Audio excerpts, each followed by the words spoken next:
सम्पूर्ण आदाङबा आदाङमाहरूमा सेवाहरू नमस्ते। आज हामी विशेष यात्रामा छौँ। कस्तो यात्रामा, कहाँसम्मको यात्रामा भन्नुहुन्छ भने ठ्याक्कै आज चाहिँ 1 वर्षमा 1 दिन लाग्ने मेला, राँके मेला, श्रावण 2 गतेको दिन अनिवार्य रूपमा वर्षमा 1 दिन लाग्ने गर्दछ। र यतिखेर हामी विभिन्न अप्ठ्यारा बाटोहरू पनि पार गर्दै हुस्से पनि लागिरहेको छ र सिमसिम पानी पनि परिरहेको छ। तर पनि हामीले यो पानी झरीलाई अलिकति पनि परवाह नगरिकन वर्षमा एकचोटि 1 दिन लाग्ने मेला हो, बजार हो भनेर हामी यसो घुमफिर रमाइलो गर्न जाँदैछौँ। र यो बजार चाहिँ हाम्रो गाउँदेखि चाहिँ पश्चिम उत्तर दिशातर्फ जानुपर्छ। लगभग हाम्रो गाउँदेखि 1.5 देखि 2 किलोमिटरसम्मको दूरीमा रहेको यो बाटो, यो बजार। बाटोमा जाँदा यो डाडेगौडा भन्ने ठाउँमा पनि यसरी टुक्रे पसलहरू बनाइएको छ। यहाँदेखि बाटो छुटेर यो दायाँतर्फको बाटो चाहिँ कन्याटार, धनकुटा, भेडेटार पनि यो सडक जान्छ। र यहाँदेखि देब्रे लागिसकेपछि चाहिँ दशमी बजार, राँके भन्ने बजारमा ठ्याक्कै पुगिन्छ। र अहिले हामी निरन्तर यात्रामा छौँ, जाँदैछौँ। कुनै ठाउँमा चाहिँ बाटो सरल पनि छ भने कुनै ठाउँमा चाहिँ बाटो अत्यन्तै हिलाम्ने पनि छ।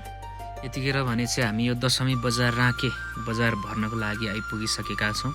हामी मात्र नभएर यो बजारलाई भर्नका लागि विभिन्न ठाउँका मानिसहरू गाडी, ट्याक्सी रिजर्भ गरेर, पिकअप रिजर्भ गरेर बाइकमा भए पनि आफ्नो घरमा उत्पादन भएका घरायसी अर्ग्यानिक वस्तुहरू चाहिँ बेच्नका लागि यहाँनिर आउने गर्दछन्। र यो बजार चाहिँ यस्तो बजार हो, बेच्न मात्र नभएर एउटा वस्तुसँग अर्को वस्तु साट्नका लागि पनि यहाँनिर चाहिँ मानिसहरू आउने गर्दछन्। यो बजार चाहिँ यस्तो बजार हो कि वर्ष दिनमा लाग्ने बजार भनेर टाढा टाढाका मानिसहरू पनि, बच्चादेखि वृद्ध युवा युवती सबै यहाँ चाहिँ आउने गर्दछन्। र यो बजारमा पनि हामी सानो छँदाखेरि नासपति, विभिन्न सागसब्जीहरू, आलुहरूको सिजनमा चाहिँ बोकेर ल्याउने गर्थ्यौँ। र कतिपय पैसामा साट्थ्यौँ भने कतिपय हाम्रो ठाउँमा चाहिँ, हाम्रो गाउँमा फल्ने चिजहरू, पाउने चिज, उत्पादन हुने चिजहरूसँग चाहिँ अन्य ठाउँमा पाउने चिजहरूसँग हामी साटेर लान्थ्यौँ र कतिपय घरमा खान्थ्यौँ भने कतिपय दोस्रो बजारमा बेच्ने पनि गर्थ्यौँ। र यो बजारको मौसम चाहिँ कति बेला पानी पर्छ, कतिखेर हुस्से पर्छ, त्यो चाहिँ टुङ्गो हुँदैन।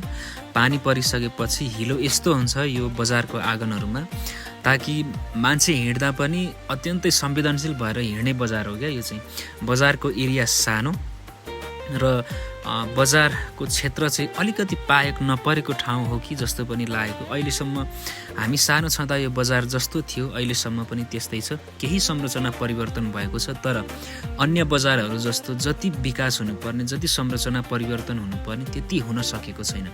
र यो बजार चाहिँ श्रावण महिनाभरि लाग्ने गर्दछ।